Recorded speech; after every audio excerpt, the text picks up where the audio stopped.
Hi everyone, welcome back to the channel. This is रामीमन और आज हम स्टार्ट करेंगे आपका लेसन नंबर 10। इसमें हम कुछ केस स्टडीज़ के बारे में समझेंगे और सॉलिड वेस्ट मैनेजमेंट के बारे में समझेंगे। आपके घर से रोज़ कचरे का डब्बा जो है भर जाता होगा और आप जो है उसको कहीं ना कहीं डिस्पोज ऑफ करते होगे। हर घर में जो है एक कचरे का डब्बा होता ही है। इट मीन्स दैट कि वेस्ट एक ऐसी प्रॉब्लम है जो इनएविटेबल है। वेस्ट क्या होता है, टाइप्स ऑफ वेस्ट क्या होते हैं वो समझेंगे और डिफरेंट केस स्टडीज समझेंगे हम, जिससे इन्वायरमेंट को अफेक्ट होता है। तो इस शुरुआत करते हैं। सबसे पहले हम देखेंगे कि इस चैप्टर में कि वेस्ट होता क्या है। तो वेस्ट आपको पता है किसी भी चीज़ का बाय प्रोडक्ट होता है। कोई प्रोसेस आपने की जिसकी वजह से जो है वेस्ट जनरेट हुआ जो अब यूज़फुल नहीं है। जैसे कि आपने खाना पकाया, सब्जियों की पील्स निकल गए, सब्जियां आपने यूज़ कर ली तो ये पील्स जो है वो वेस्ट हो गया। इतना तो आपको पता ही है। वेस्ट अलग अलग टाइप का हो सकता है, कमर्शियल हो सकता है, रेसिडेंशियल हो सकता है, इंडस्ट्रियल हो सकता है, एग्रीकल्चरल हो सकता है। कोई भी तरीके का वेस्ट हो सकता है। टॉक्सिक हो सकता है, नॉन टॉक्सिक हो सकता है। आपके घर में जो सब्जियों का कचरा, किचन वेस्ट होता है, नॉन टॉक्सिक होता है, ठीक है। और कुछ टॉक्सिक भी हो सकता है। जैसे फॉर एग्जांपल अगर आप अपने घर में कोई दवाई वगैरह कुछ यूज़ कर रहे हो तो वो टॉक्सिक भी हो सकता है। तो डिपेंड करता है। अगर हम बात करें कि पर कैपिटा वेस्ट जनरेशन कितना था किस कंट्री में, तो यूएसए के अंदर जो पर कैपिटा वेस्ट जनरेशन सबसे ज़्यादा था कंपैरेटिवली टू इंडिया। एंड अगर हम बात करें तो सेकंड नंबर पे आता है कनाडा। तो यूएसए करीबन आप देखेंगे कि 2.58 केजी पर पर्सन पर डे जो है जनरेट कर रहा है, और इंडिया के अंदर सिर्फ 0.34 पर केजी पर डे पर पर्सन जनरेट हो रहा है। अगर हम बात करें कि जिस जिस तरीके से हम चल रहे हैं, जिस ट्रेंड को हम फॉलो कर रहे हैं, तो 2.2 बिलियन टन्स जो है 2025 तक के जो है हम वेस्ट जो है जनरेट करने वाले हैं। और ये वेस्ट बहुत ज़्यादा नुकसानदायक होने वाला है क्योंकि हमारे पास इतनी जगह नहीं है कि हम वेस्ट कहाँ डिस्पोज ऑफ करें और कैसे डिस्पोज ऑफ करें। देखिए, जो म्यूनसिपैलिटी जो वेस्ट कलेक्ट करती है उसके अंदर डिफरेंट तरीके के वेस्ट होते हैं। ऑर्गेनिक वेस्ट होते हैं, रिसाइक्लेबल वेस्ट होते हैं। आपको अक्सर लोग कहते हैं और गवर्नमेंट भी ये प्रचार करती है, आपका हरा हरा जो बाल्टी में कचरा अलग रखिए, नीली बाल्टी में कचरा अलग रखिए। अभी तो 4 जो है आप देखेंगे डिवीजन की बात की जा रही है। तो ऐसा क्यों किया जा रहा है? बिकॉज सबसे ज़्यादा प्रॉब्लम कहाँ आती है आपको पता है? वेस्ट सेग्रीगेशन में। कि आपने जो है organic waste, inorganic waste, recyclable waste, non recyclable waste, सब कचरा, घर का कचरा, प्लास्टिक का कचरा, सब एक साथ मिला के रख दिया। अब इनका करना क्या है? अगर आप इन सब को जाकर आग लगा दोगे, इट मीन्स दैट इस प्रोसेस को कहते हैं इंसिनरेशन करना। इंसिनरेशन मतलब जब आप कचरे को हाई टेम्परेचर पर जला देते हो, तो इनसे अगर आप इंसिनरेशन कर लोगे तो इससे होगा क्या? चलो इंसिनरेशन हो जाएगा, लेकिन इससे बहुत ज़्यादा मीथेन, कार्बन डाइऑक्साइड, मोनोऑक्साइड सब रिलीज होगी और बहुत ज़्यादा नुकसान पहुंचेगा इन्वायरमेंट को। अगर इसके बदले में अगर आप वेस्ट सेग्रीगेट करके रखते, प्लास्टिक अलग रखते, अगर आप घर का कचरा अलग रखते, तो ऑर्गेनिक वेस्ट को आप क्या कर सकते थे? सिंपली डंप ऑफ कर सकते थे, जो है ऑर्गेनिक मैटर से डिकम्पोज हो जाता।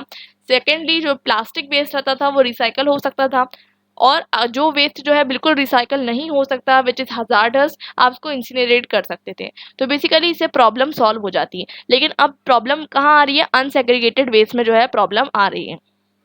अब बात करते हैं किस किस तरीके के वेस्ट होते हैं। एक होता है ई वेस्ट। ई वेस्ट मतलब इलेक्ट्रॉनिक वेस्ट। इसका मतलब ये है कि जितना भी आप मोबाइल, ईयरफोन्स, चार्जर, बैटरीज, ये सब जितनी भी चीज़ें जो आपके इलेक्ट्रॉनिक आइटम्स होती है, इनका भी जो वेस्ट जनरेट होता है जो बाद में यूजलेस हो जाती है।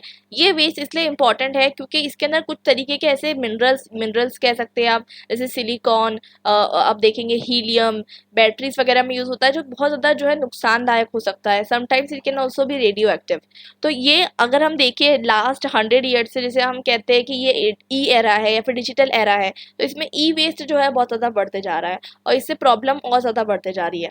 According to global e waste monitor 2017 के अंदर इंडिया करीबन 2 million ton of east e waste generate करता है और पूरी दुनिया के अंदर ये 5th नंबर पे आता है इन प्रोड्यूसिंग ई वेस्ट।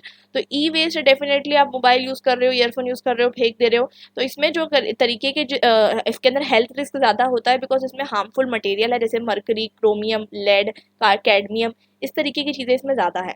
और आप इन सब को जो है डेफिनेटली रिसाइकल नहीं कर सकते, और अगर आपने इसको कहीं ना कहीं अगर ये कांटेक्ट में आ जाते हैं विद दी एक्वाटिक्स इकोसिस्टम, तो ये आपके फूड चेन में भी एंटर हो सकते हैं। जो सेकंड नंबर का प्रोमिनेंट वेस्ट है वो है बायोमेडिकल वेस्ट। बेसिकली जितना भी आप इन हॉस्पिटल जितना भी वेस्ट जनरेट होता है, चाहे वो डायग्नोसिस में हो, ट्रीटमेंट में हो, सर्जरी में हो, हैंड ग्लव्स हो, या फिर आप देख सकते हैं बैंडेजेस, प्लास्टर, नीडल, सिरिंज, जितना भी डिस्कार्डेड, जितना भी ये सब आइटम्स होता है, तो ये सारे आइटम्स ऐसे होते हैं जिसको आप कहीं ना कहीं रिसाइकल नहीं कर पाते। कुछ चीज़ें रिसाइकलेबल होती हैं, इसलिए आजकल जो एक सेग्रीगेशन चालू हुआ है 4 अलग अलग कलर्स में आपको जो है दिखेंगे waste differentiated in yellow, red, white and blue. अगर आप कोई भी तरीके का बायोमेडिकल वेस्ट रहेगा, लाइक फॉर एग्जांपल सिरिंज आई, आप उसको पीछे देखेंगे तो आपको जो है डॉट दिखेगा, कलर कोड दिखेगा, दैट बेसिकली कि ये रिसाइक्लेबल है या नहीं है। तो this is one of the most important thing for segregating them. But apart from them अगर हम देखें तो ये सारा वेस्ट जो है इसे इंसिनरेट करना पड़ता है। इट मीन्स दैट इसे हमें हाई टेम्परेचर में बर्न करना होता है, बिकॉज इससे इन्फेक्शन भी फैल सकता है, इसलिए हम इसे बर्न कर देते हैं। और दूसरी चीज़ ये कि रिसाइक्लेबल नहीं होता है। So this is one of the most prominent category of the waste. जो third most prominent category of waste है वो है plastic waste and management.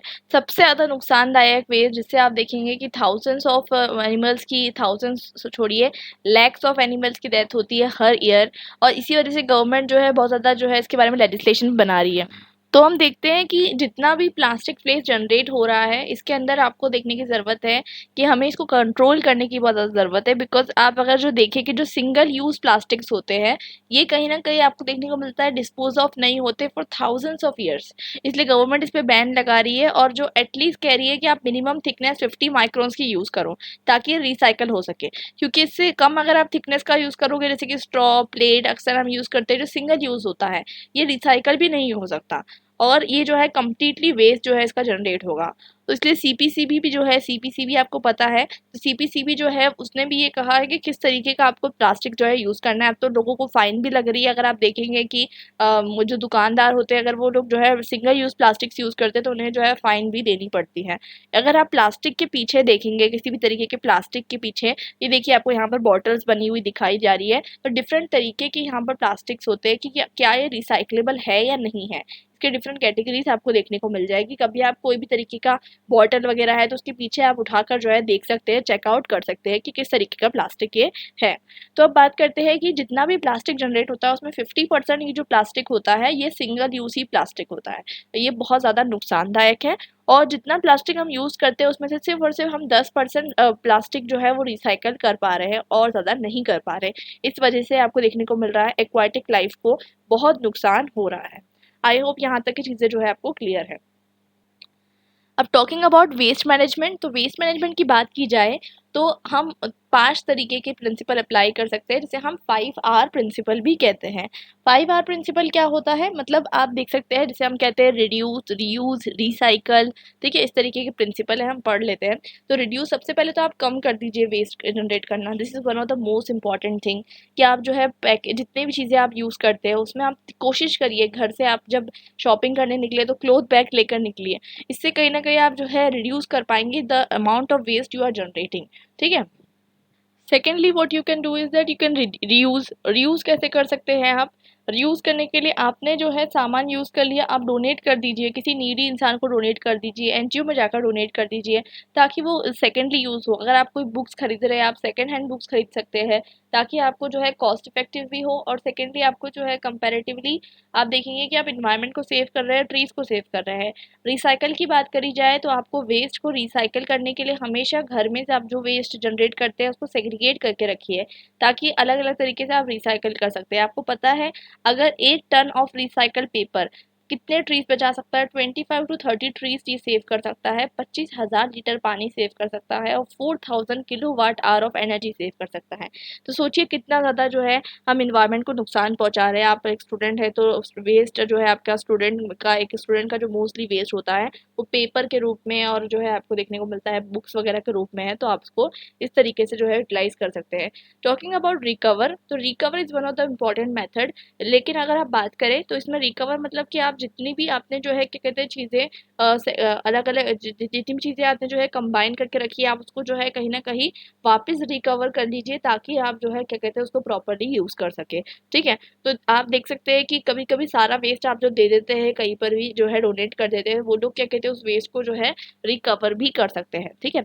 Talking about refuse, refuse मतलब लास्ट मेथड है, इतना ज़्यादा प्रेफरेबल नहीं है। मतलब ऑफ कोर्स ही बात है कि एटलीस्ट आप अपने वेस्ट को प्रॉपर जगह पे पहुंचाइए, एक लैंडफिल साइट पे पहुंचाइए जिससे उसका नुकसान ना हो।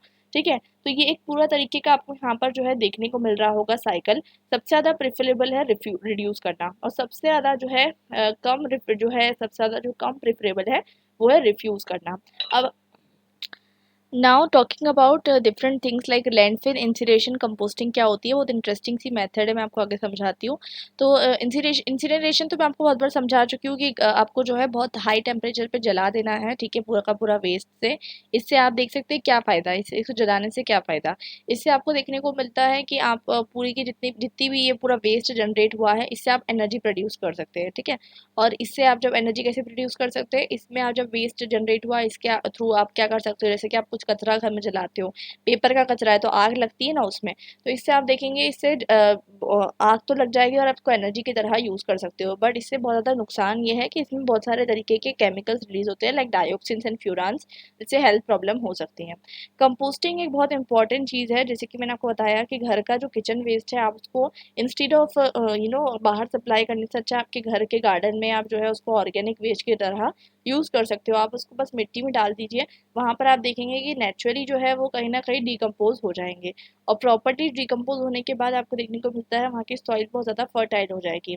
और आप जो है वर्मी कंपोस्टिंग भी कर सकते हैं। वर्मी कंपोस्टिंग आपको पता ही है, आपने बचपन से पढ़ा होगा कि वर्मी कंपोस्टिंग में आप क्या करते हो, जो कंपोस्ट है उसको लेते हो और साथ साथ जो है अर्थवॉर्म्स को डालते हो। अर्थवॉर्म क्या करते हैं, डिकम्पोजिशन में हेल्प करते हैं, और जो है डिकम्पोज करके जो है आपको देखने को मिलता है फर्टाइल जो है मैन्योर तैयार कर देते हैं। तो ये जो है एक बहुत ज़्यादा जो है इफेक्टिव मेथड है जो आप तैयार कर सकते हो। और एक सैनिटरी लैंडफिल एरिया भी बहुत अच्छा होता है, मैं आपको बताती हूँ किस तरीके से होता है। तो सैनिटरी लैंडफिल एरिया बहुत इंटरेस्टिंग चीज़ है, जैसे कि क्या किया जाता है, एक पर्टिकुलर लैंड में गड्ढा किया गया, ठीक है, यहाँ पर बताती हूँ मैं आपको, ठीक है।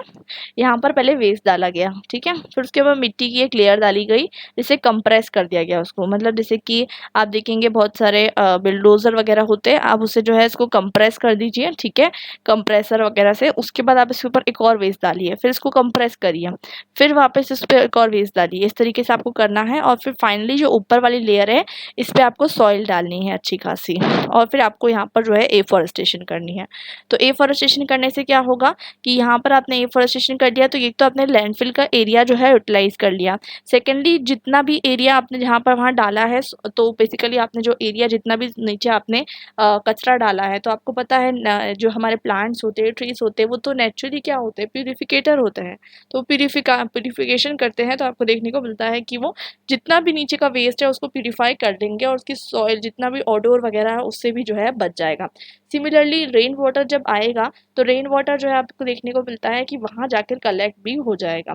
तो इससे आपको देखने को मिलता है कि वेस्ट जो है कहीं ना कहीं नुकसान से हम बच सकते हैं। This is one of the area आपको देखने को मिलता है आजकल ये सब जो लैंडफिल एरिया उसको कम्युनिटी पार्क्स में कन्वर्ट कर दिया जा रहा है। मतलब आप अगर कोई पार्क में घूमने गए और नीचे मतलब वो पूरा वेस्ट से बना हुआ है। बात करें तो दिल्ली के अंदर गाजीपुर लैंडफिल जो है one of the oldest landfill है। ये लैंडफिल एरिया जो है तकरीबन 30 साल पुराना है और हाईली सैचुरेटेड है, और इतना बड़ा है, 65 मीटर हाई है, लेकिन इसके बावजूद आप देखेंगे कि इतना सारा इसमें कचरा जमा हो चुका है कि इसमें जो है ग्रीन हाउस गैसेज जो है जनरेट हो रही है, और इसके आसपास जितने भी लोग रह रहे हैं, मतलब 3 मिलियन लोग, 3 मिलियन लोग इसके इस पर्टिकुलर एरिया के 10 किलोमीटर के अंदर रह रहे हैं, 10 किलोमीटर स्क्वायर रेडियस के अंदर रह रहे हैं। तो बेसिकली ये बहुत नुकसान पहुंचा रहा है उनकी हेल्थ को भी। सेकेंडली बात की जाए तो बहुत सारे इसका कोई सॉल्यूशन भी नहीं देखा जा पा रहा है, तो इसलिए जो है इसको सेटअप करने के लिए आज रिसेंटली जो है प्राइम मिनिस्टर ऑफिस ने जो है इंटरेस्ट दिखाया है, और दूसरी तरीके के सॉल्यूशन निकालने की कोशिश की जा रही है।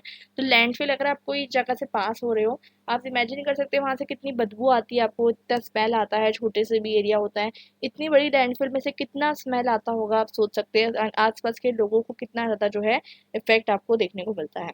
कुछ केस स्टडीज़ के बारे में पढ़ लेते हैं, इंटरेस्टिंग केस स्टडीज़ है, मैं इसके पहले बता चुकी हूँ उन केस स्टडीज़ के बारे में, तो मैं आपको शॉर्ट में बताऊंगी। 1952 के अंदर लंदन स्मॉग हुआ था, जिसमें आपको देखने को मिलता है दिसंबर 1952 के अंदर अचानक से आपको देखने को मिलता है कि हवा हवा की स्पीड कम हो जाती है, और लोगों को पूरा कोहरा दिखता है। कोहरा आपको पता है फॉग जिसे हम कहते हैं, फॉग और स्मोक दो चीज़ें मिलकर स्मॉग बनाती है। ये टर्म किसने कॉइन किया था, ये कॉइन किया था हेरोल्ड डिस वॉक्स ने। तो बेसिकली इनका ये जो है कोल स्मोक अबैटमेंट सोसाइटी के मेंबर थे, ट्रेजरर थे। तो इन्होंने बताया कि जब स्मोक जो है फॉग के साथ मिल जाता है, अक्सर आपको सर्दी के मौसम में सुबह आप उठेंगे तो आपको फॉग दिखेगा, ट्रैफिक के अंदर आपको दिखेगा नहीं कि गाड़ियाँ आ रही कि नहीं, इससे एक्सीडेंट बढ़ जाते हैं। और वो तो इतना ज़्यादा हो चुका था कि बहुत सारी फ़्लाइट्स कैंसिल करनी पड़ी, शिप्स कैंसिल करनी पड़ी, और इतना ज़्यादा जो है हर जगह ये फैल गया कि हर चीज़ आपको कैंसिल करनी पड़ी। पूरी सिटी जो है स्टेशनरी हो गई। एक दिन पूरा सिटी अगर आप देखें स्टेशनरी हो जाती है तो बहुत नुकसान हो सकता है, because we are talking about London. तो उस टाइम पे आप देखेंगे कि जब सल्फर डाइऑक्साइड का लेवल चेक किया गया तो वो 7 गुना ज़्यादा था।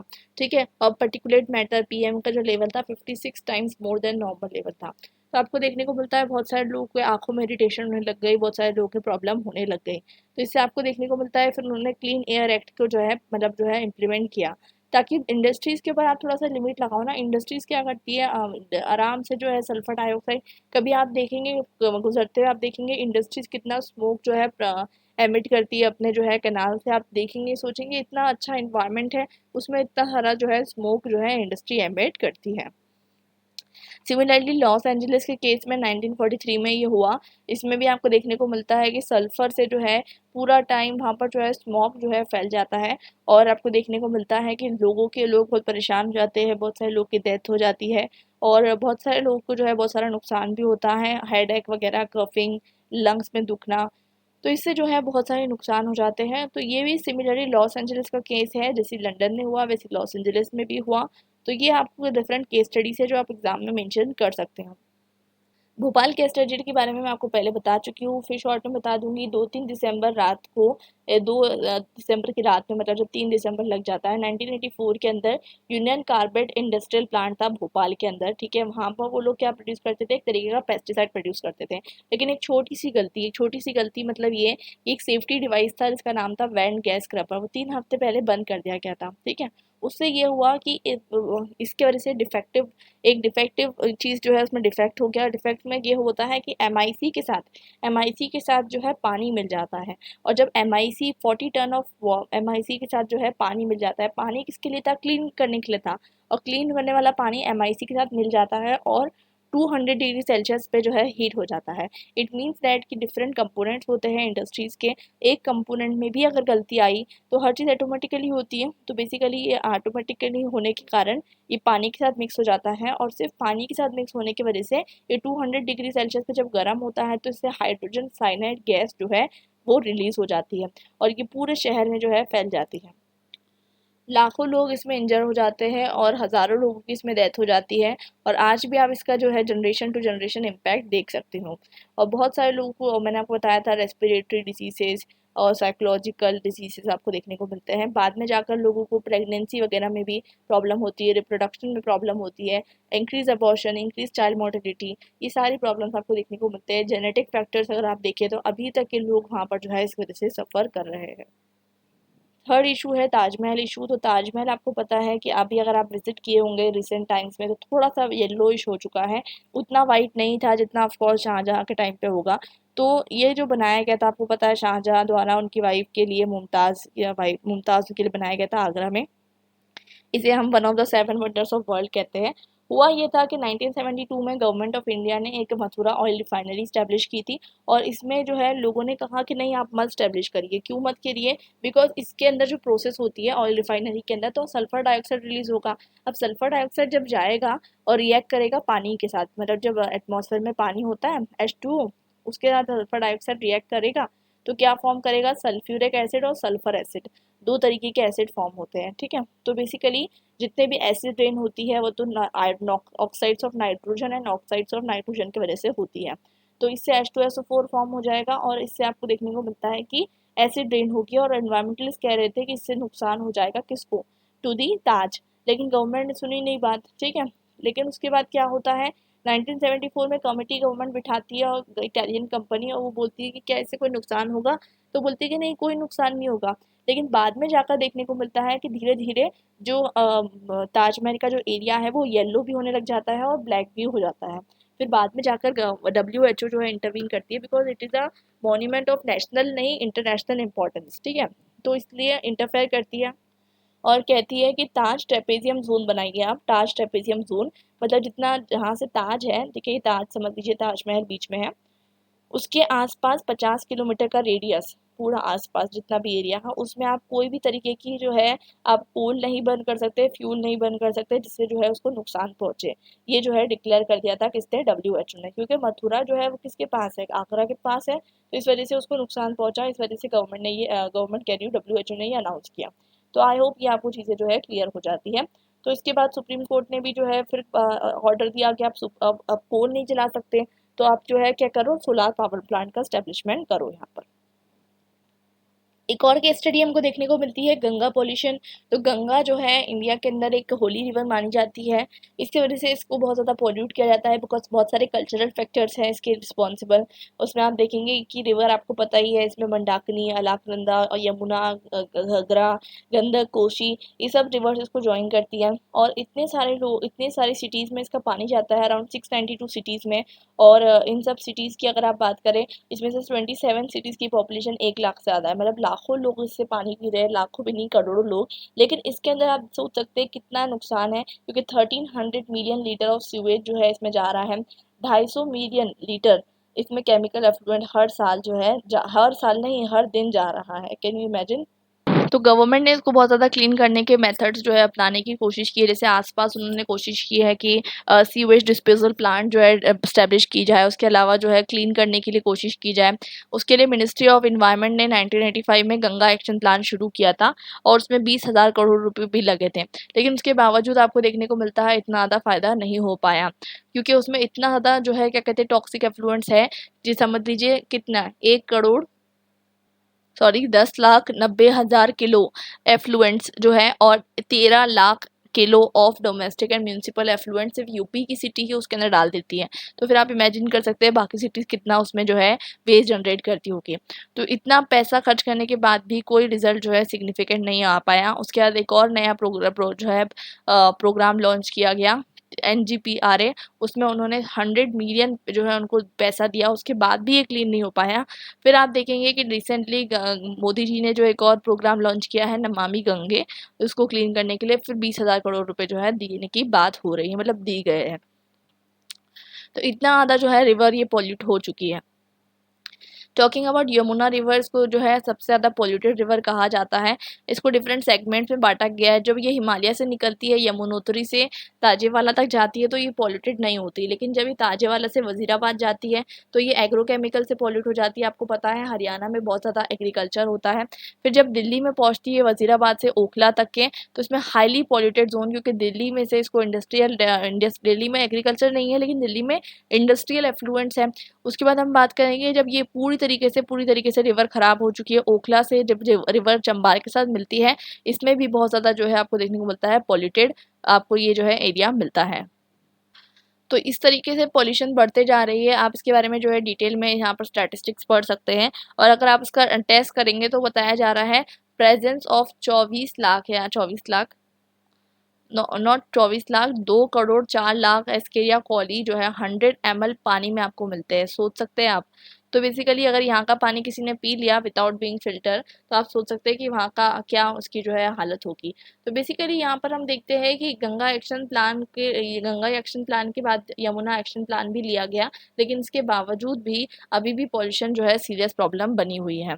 तो आई होप यहाँ पर आपको जो है चीज़ें क्लियर हो चुकी होगी। चेरनोबिल डिजास्टर के बारे में हमने पढ़ा था। This is one of the disaster, एक यूक्रेन में हुआ था अप्रैल 1986 के अंदर, जहाँ पर न्यूक्लियर रिएक्टर के अंदर जो है रिएक्शन होता है। उस वजह से आपको देखने को मिलता है कि जो न्यूक्लियर रिएक्टर, आपको पता है न्यूक्लियर के अंदर जितना भी जो फ्यूल यूज होता है, जिसे हम यूरेनियम कहते हैं, तो यूरेनियम जो है वो प्रोड्यूस करता है the alpha beta and gamma rays, जो बहुत नुकसानदायक होती है, जिसे हम रेडियो एक्टिव रेस कहते हैं। और आसपास के एनवायरनमेंट में ये प्रोड्यूस करने लग जाता है, जिससे बहुत ज़्यादा नुकसान होता है आसपास के लोगों को। उस टाइम पे जो है यूक्रेन आपको पता है यूएसएसआर के अंदर था। तो फिर गवर्नमेंट को जब मालूम पड़ा तो गवर्नमेंट ने पूरी दुनिया को बताया कि ऐसा ऐसा हुआ है, और उसमें से फिर 3 लाख लोगों को वहाँ से निकाला गया और बहुत सारे लोग मारे भी गए एक्सप्लोजन के कारण। और आपको देखने को मिलता है कि उस जगह पे एस्टिमेट किया गया, साइंटिस्ट एस्टिमेट करते हैं कि वहाँ पर वो जो जगह है उसको कवर कर दिया गया पूरे जैसे कि जहाँ पर एक्सप्लोजन हुआ तो शीट, मतलब जो है स्टील से उसको कवर कर दिया गया। शीट की जो शीट होती है ना स्टील की, उससे कवर कर दिया गया कि उससे जो है रेडिएशन ना फैले, साइंटिस्ट अंदाज़ा लगाते हैं कि अगले 20,000 साल तक उस एरिया में कोई नहीं रह सकता। सोच सकते हैं आप तो कितना ज़्यादा नुकसानदायक ये जो है जगह बन चुकी है, और वहाँ पर क्योंकि अभी भी रेडिएशन हो रही है, रेडिएशन होते ही रहेगी, हज़ारों सालों तक रेडिएशन होते रहती है। रेडिएशन से क्या होता है, कैंसर होता है लोगों को, और इसकी वजह से जो है आपको देखने को मिलता है, फिर लोग बोलने लग गए कि एंटी न्यूक्लियर मूवमेंट शुरू किया उन्होंने कि न्यूक्लियर एनर्जी का मत यूज़ करो, ये इतना नुकसान हो सकता है। This is one of the greatest disaster जो कि न्यूक्लियर एक फैक्ट्री में, न्यूक्लियर थर्मल प्लांट में होता है। Now talking about one more case study, वो है फुकुशिमा डिज़ास्टर। तो Fukushima disaster second biggest disaster है चेरनोबिल डिज़ास्टर के बाद, और ये फुकुशिमा आइलैंड्स ऑफ जापान के अंदर हुआ है 2011 के अंदर। यहाँ पर भी ये होता है बेसिकली कि यहाँ पर आपको पता है जापान के अंदर फ्रिक्वेंटली सुनामी भी आती रहती है, अर्थक्वेक भी आते रहता है। तो इस वजह से क्या होता है, थर्म जो न्यूक्लियर पावर प्लांट होता है वहाँ का, वो अफेक्ट हो जाता है, और वहाँ पर जो है रेडिएशन चालू हो जाती है, और रेडिएशन से हज़ारों लोग जो है क्या कहते हैं उनको शिफ्ट करना पड़ता है वहाँ से। और बहुत सारे लोगों की जान जाने का तो कोई रिपोर्ट नहीं है, लेकिन जान गई भी होगी तो वो रिपोर्ट में नहीं आता है। और रेडिएशन जो है, बहुत सारे रेडिएशन वहाँ पर टेक प्लेस होती है, जिसकी वजह से लोगों को वहाँ से शिफ्ट करना पड़ता है। तो न्यूक्लियर पावर प्लांट्स में अक्सर जो है इस तरीके की चीज़ें हो सकती है, इसलिए इसे जो है प्रिवेंट, ऐसे बोला जाता है कि आप मत करिए, इसको मत यूज़ करिए, इस तरीके से डिस्करेज किया जाता है।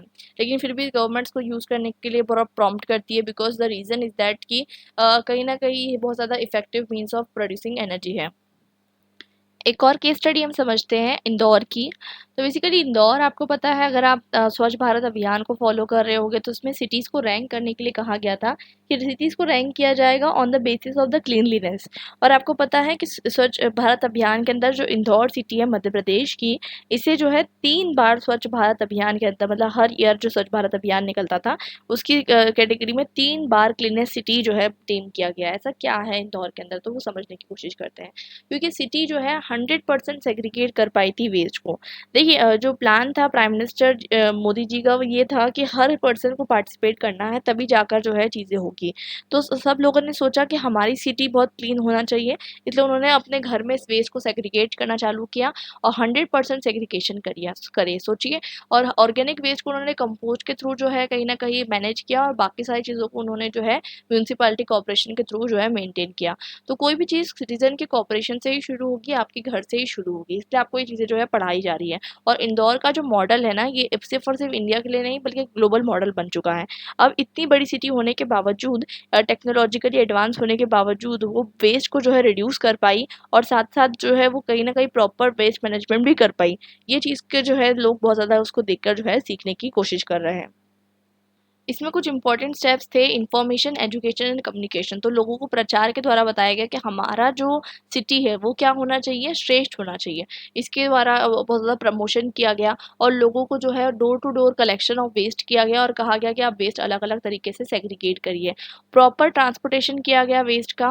वेस्ट को प्रोसेसिंग करने के लिए एक फैक्ट्री मतलब स्टैब्लिश की गई, सेंट्रल फैसिलिटी, जहाँ पर जो बेसिकली जो बायोमेडिकल वेस्ट था उनको इंसिनरेटर्स में भेजा गया, और जो ड्राई कंपोस्ट वेस्ट था उसको जो है आप देखेंगे नेचुरल गैस बनाने के लिए भी यूज़ किया गया। तो इससे आपको देखने को मिलता है स्वच्छ भारत अभियान के अंदर ये जो है क्लीनेस्ट सिटी बनकर इमर्ज हुई। स्वच्छ भारत अभियान के बारे में तो आपको पता ही होगा कि ये प्राइम मिनिस्टर मोदी जी द्वारा जो है 2 अक्टूबर 2014 में शुरू किया गया, जिससे है ना आप देखेंगे हर जगह पे, स्कूल में आपने पार्टिसिपेट किया होगा कोई भी एक्टिविटीज़ में, हर जगह पे इसको बोला गया है कि लोगों को इंटीग्रेट किया जाए स्वच्छ भारत अभियान लाने के लिए।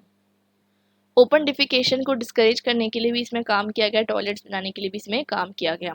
तो आई होप यहाँ तक कि आपको जो है समझ में आ गया हो। हम आ चुके हैं हमारी समरी के ऊपर। इस चैप्टर में हमने समझा वेस्ट मैनेजमेंट के बारे में, और हमने समझा कि हम वेस्ट को किस तरीके से रिड्यूस कर सकते हैं। हमने डिफरेंट केस स्टडीज़ पढ़ी, क्या नुकसान हो सकते हैं। केस स्टडीज आप एग्जाम में ज़रूर लिखना, प्रॉपर हेडिंग डालकर, for getting extra marks.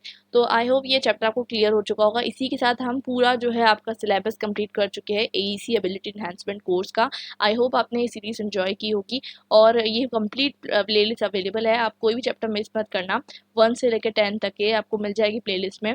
Secondly, अगर आप मेरे मेंबर बनना चाहते हैं तो आप मेंबरशिप टैब पर जाकर चेकआउट कर सकते हैं मेरी मेंबरशिप ऑफर्स। सेकेंडली, अगर आपने टेलीग्राम चैनल ज्वाइन नहीं किया है तो ज़रूर ज्वाइन करिए। तो टेलीग्राम चैनल पे आपको मिल जाएंगे इस चैप्टर के नोट्स। तो नोट्स पढ़कर आप एग्ज़ाम देने जा सकते हैं। तो बिल्कुल आपको रेडी नोट्स मिल जाएंगे, जल्दी मैं अपलोड कर दूंगी। और टेलीग्राम चैनल की लिंक आपको मिल जाएगी डिस्क्रिप्शन बॉक्स में। स्टूडेंट्स मुझसे पूछते रहते हैं लिंक कहाँ पर है, तो मैं लिंक बता दूँ कि डिस्क्रिप्शन बॉक्स में आपको मिल जाएगी। तो आप जो है डिस्क्रिप्शन बॉक्स में क्लिक करिए, वहाँ से लिंक ज्वाइन करिए और मेंबरशिप ऑफर्स मेरे चेक करिए। आई होप अपने चैनल को सब्सक्राइब कर दिया है, अगर अभी तक नहीं किया है तो ज़रूर सब्सक्राइब करिए और बेल आइकन को ज़रूर हिट करिए। हम मिलेंगे हमारे नेक्स्ट वीडियो में और एक नए सब्जेक्ट की शुरुआत करेंगे। Till then bye and happy learning.